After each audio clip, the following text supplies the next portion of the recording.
Le mercato approche. Qui sont les footballeurs ivoiriens à forte valeur marchande? Eh bien, Dorgelès Kofi arrive tout de suite pour nous en dire un petit peu plus. L'enfant de Dieu ne connaît pas la honte. Mon derrière son deuil, je suis pas consolien. Je connais beaucoup de gens qui sont faits pour moi. J'adore les vendredis. On ne vous voit jamais danser. Oui, mais aujourd'hui, les spécialistes, donc voilà, chacun fait son job. Il faut qu'un jour il passe aussi à la... Chacun son Faut qu'il rôle. passe, Hein. faut qu'il passe un jour à la casserole. Bon, bonsoir Dorgelès. Bonsoir, Ati. Comment allez-vous? Ça va super bien. Alors, Dorgelès, dites-nous, qui sont les footballeurs ivoiriens qui pourraient se vendre très cher quand même lors du prochain marché des transferts? Eh bien, Tia, le site Transfer Market a dévoilé la liste des joueurs à plus forte valeur marchande et nous en avons extrait pour vous la liste des Ivoiriens. Qui sont-ils? Bon, eh ben, c'est pas mal quand même, hein, c'est pas mal hein, pour tous nos pros ivoiriens. Alors, d'abord parlons des critères quand même, hein, des critères d'évaluation.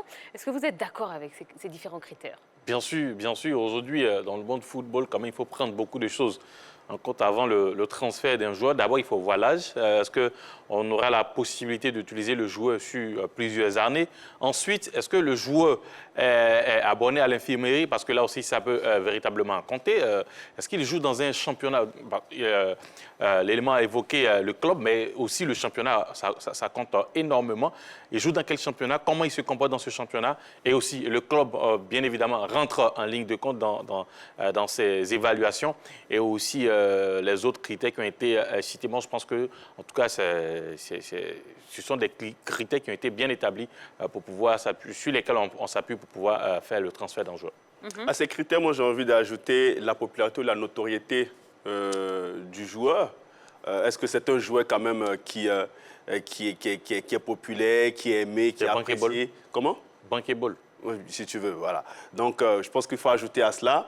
Mais les critères qui ont été évoqués tout à l'heure sont des critères logiques, tout à fait normaux pour ces joueurs. Surtout quand le joueur il est jeune, il se vend un peu plus cher. Dorgelès. On a évoqué tout à l'heure le top 8. Moi, je pense que si on s'en tient à ces critères-là, vraiment, c'est justifié. Le top 8 est justifié en fonction de ce qu'on voit aujourd'hui. L'aspect, Franck Kessié, qui est aujourd'hui le numéro 1, je pense que quand vous regardez l'effectif des éléphants de Côte d'Ivoire, vu ce qu'il fait avec le Milan AC, notre top 8 est vraiment respecté. Donc, c'est justifié. D'accord. Alors, est-ce que ces montants reflètent les vraies valeurs de ces joueurs? J'ai envie de dire oui et plus. Oui et plus parce que quand on regarde un peu la saison qu'effectue un certain Franck Kessié, si vous lui donnez une autre nationalité, il peut voilà autour de 60 millions d'euros, voire peut-être 70 millions d'euros. Parce que voir un milieu défensif, un milieu défensif axial marquer beaucoup de buts, ça montre tout simplement que c'est un joueur quand même qui a de la valeur et puis qui montre qu'il est très talentueux.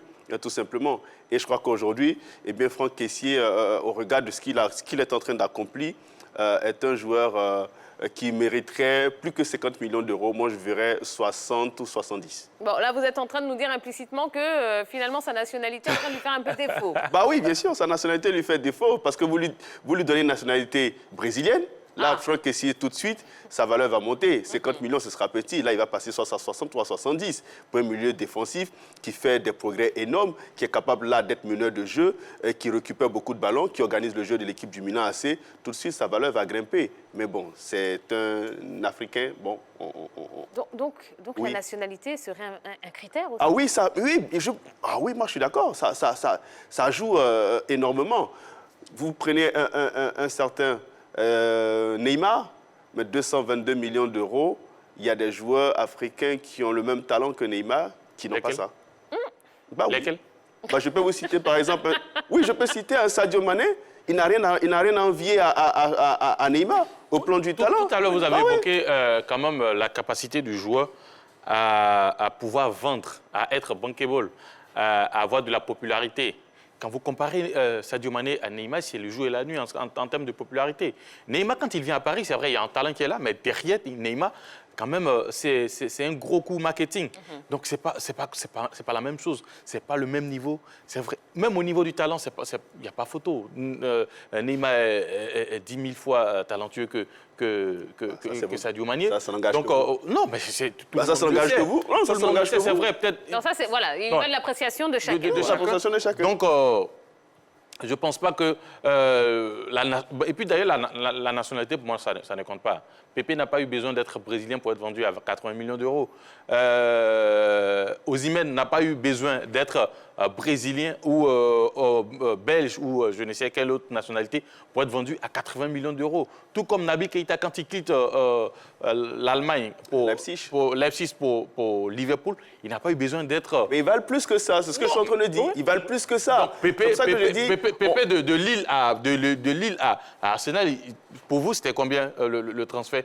Parce que 80 millions, moi, je pense que c'est quand même énorme. Avec ce qu'il a fait à Lille, il pourrait valoir 100 millions d'euros. Mais il partait d'où? N'oublions pas qu'aujourd'hui, au niveau des transferts, les choses ont évolué. Quand vous prenez Drogba, la saison où il explose à Chelsea, quand j'ai regardé, Drogba, quand vous prenez tous ces transferts, ça ne dépasse même pas 60 millions d'euros. C'est en quelle année? C'est pourquoi je suis en train de dire qu'à notre époque-là, les prix ont changé. Aujourd'hui, un joueur, facilement, il a parlé du côté bankable. Aujourd'hui, il faut intégrer ça dans le style de jeu des joueurs, c'est très important pour être vendu. Non, dans les transferts, pas dans le style. Non, dans le style, il faut travailler son style de jeu également. Aujourd'hui, quand vous prenez Neymar, même s'il n'est pas, je veux dire, il n'a même pas le potentiel que peut-être a Messi et Ronaldo, mais il a sa façon à lui de se comporter sur le terrain, il a son talent. En plus de ça, il y a le petit côté bankable autour de lui. On a eu ce même aspect avec Mario Balotelli. Balotelli, est-ce qu'il est? Mais il a sa personnalité à lui, Zlatan Ibrahimovic. Aujourd'hui, je pense qu'il faut enseigner ça aussi aux joueurs. Il ne suffit pas, on n'a pas le cas Sadio Mané. Là. Oui, le Sadio Mané, c'est un bon joueur, mais ce côté image n'est pas entretenu. Donc, côté anti-star. Voilà, anti-star, on va dire tout simplement, n'est pas entretenu. Donc, ça fait qu'aujourd'hui, c'est différent. On parle du cas Franck Kessié. Kessié est un bon joueur. On a parlé aussi la dernière fois, il n'y a pas longtemps, pour dire qu'au niveau de l'AC Milan, ce n'est pas un club qui donne la valeur en ce moment à un joueur. Donc, comprenez, après, il a parlé, oui, alors, Kessié, un peu plus, il peut. Justement, alors Franck Kessié, puisqu'on parle de lui, donc Franck Kessié qui vaut actuellement 32 milliards de francs CFA. Quel club serait prêt à débourser autant d'argent pour Franck Kessié? Il a des prétendants. Il a des prétendants. Même en Italie, il peut avoir des prétendants avec peut-être la Juventus de Turin, parce que c'est un club qui sait attirer quand même des joueurs qui ont quand même cette forte personnalité ou ces grosses sommes qui sont demandées lors de leur transfert. Ensuite, quand on sort de l'Italie, il y a pas mal de clubs qui peuvent attirer Franck Kessié. Il y a le Real de Madrid qui peut attirer Franck Kessié. Il y a Chelsea du côté de l'Angleterre qui peut attirer Franck Kessié. Donc, il y a pas mal de clubs quand même qui peuvent se l'offrir, l'Ivoirien. D'accord.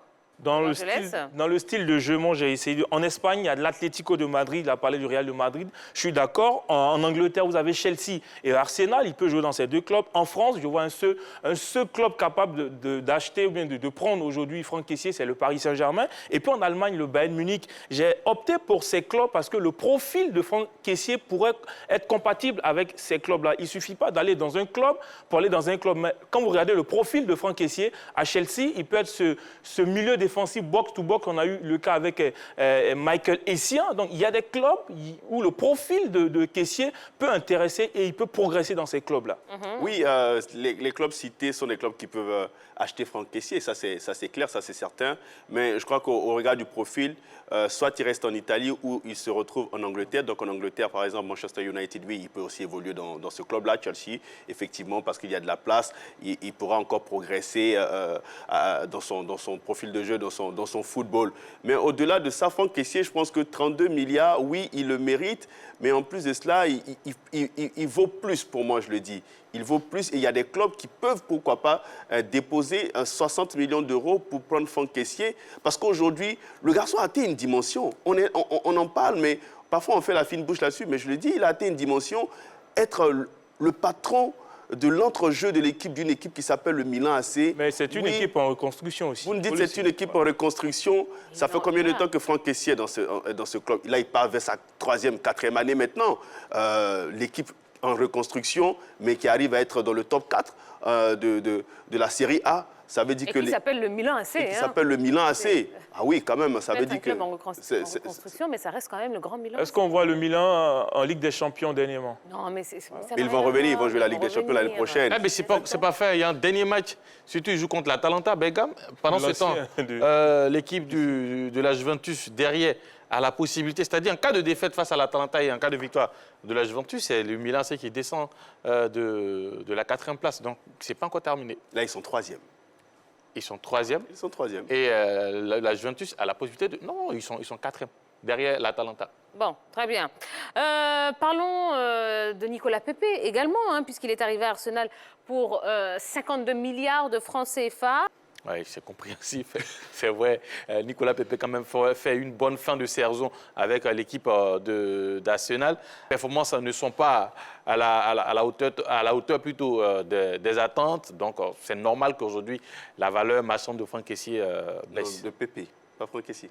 Nicolas Pepe. Il adore la panthère. Je suis resté avec la panthère. Franck Kessié. Nicolas Pepe, oui. Voilà. J'ai envie de dire que sa valeur marchande a diminué de moitié, de 52 millions passe à 25 milliards. Ça veut dire que le joueur, ses prestations sont moyennes. Quand on regarde un peu cette année, sa saison, un Pepe qui a 25 ans, cette année c'est 28 matchs, c'est 8 buts, c'est une passe décisive. Ça veut dire simplement que le joueur n'a pas été très performant. Ça c'est en championnat. En championnat, Ouais, je prends seulement des stats en championnat. Je ne parle pas des autres matchs, que ce soit Europa League et puis peut-être après avec les coupes, les éliminatoires de la CAN, tout combiné. Non, je parle seulement que du championnat. Juste le championnat, vous voyez que en 28 matchs, il n'a marqué seulement que 8 buts. Et c'était pas, mais malheureusement, ce n'est pas une pièce maîtresse du côté d'Arteta. Et voir sa valeur marchande diminuer, c'est tout à fait logique, c'est tout à fait normal. C'est à lui maintenant de bonifier ses statistiques, ses performances, pour retrouver une valeur marchande qu'il avait lorsqu'il quittait Lille pour rejoindre les Gunners. Oui, tu parles de Lille. Lille, la saison 2018 et 2019, 23 buts, 41 en 41 matchs. Ce qui fait que la valeur de Pepe monte à 52 milliards de francs CFA. La première saison avec Arsenal, c'est 8 buts en 42 matchs. Et puis cette saison, vous avez 14 buts en 46 matchs joués. Quand vous regardez la performance, il a quand même baissé. On ne retrouve plus ce Nicolas Pepe de Lille. En Angleterre, ça va vite. On l'a payé très cher. On veut le voir performer. Et quand c'est comme ça, quand vous n'arrivez pas à enchaîner match après match, effectivement, ça va baisser. Donc, pour moi, c'est logique, c'est normal. Pepe n'a pas encore retrouvé sa forme olympique, tout simplement. Après, qu'est-ce qui explique tout ça? Ça aussi, il faut se poser des questions. Est-ce que le joueur a vraiment du mal à s'adapter au football anglais? Et surtout oui. que sur la fin de la saison, ça allait quand même... commence à briller. Oui, mais après, on est à la fin de la saison. saison. Est-ce qu'il n'y a pas un relâchement de la part des équipes, ce qui fait que Pepe se retrouve? Ça aussi, il faut se poser la question. Ça, Oui, là, on est à la fin de la saison. On est à la 37e, 38e journée. Les dés sont déjà faits. Les équipes ont la tête, peut-être les joueurs ont la tête déjà en vacances. Donc, Pepe, là, peut peut-être briller. Maintenant, il faut qu'il profite de ce moment de regain de forme pour lui, pour se projeter sur l'avenir, donc pour se projeter sur la saison prochaine, pour avoir tous les automatismes nécessaires pour bien attaquer la nouvelle saison. Donc, on peut s'appuyer sur cette fin de saison tonitruante pour préparer la nouvelle saison. C'est ce qu'on demande à Pepe. Et puis après, il y aura les éliminatoires de la Coupe du Monde. Il pourra aussi profiter de ça pour travailler et retrouver une valeur marchande plus conséquente. Parce que c'est un joueur qui a 25 ans. À 25 ans, vous devez plutôt grimper dans la valeur marchande que de descendre. C'est ça qui est la grande question. Alors, quand il dit que Pepe brille en fin de saison, parce que peut-être les équipes sont en fin de saison, on relâche un peu, mais je ne suis pas d'accord. Pepe a pris en Ligue Europa, ça ne veut pas dire qu'en Ligue Europa, les équipes relâchaient. Non, mais On n'était pas en fin de saison. Non, mais on n'était pas en fin de saison. On n'était pas en fin de saison. Est-ce qu'il ne brillait pas en Ligue Europa? Il brillait en Ligue Europa. Donc, en Ligue Europa... Maintenant, comment peut-on expliquer qu'un joueur arrive à briller en Ligue Europa et n'arrive pas à briller en championnat? Non, mais il y a des moments en championnat. Il n'avait toute une saison, il y a des moments. Pourtant, on estime que les compétitions européennes... Attendez, c'est moi qui ai la parole. En Ligue Europa, il avait la confiance de son équipe parce que si vous regardez très bien la compo de Arsenal au niveau de la Ligue Europa, c'est ceux qui n'avaient pas beaucoup de temps de jeu en championnat qui étaient titularisés dans cette compétition. Du coup, avec assez de temps de jeu, il arrivait à montrer de quoi il était capable. Par contre, en championnat, il n'avait pas assez de temps de jeu.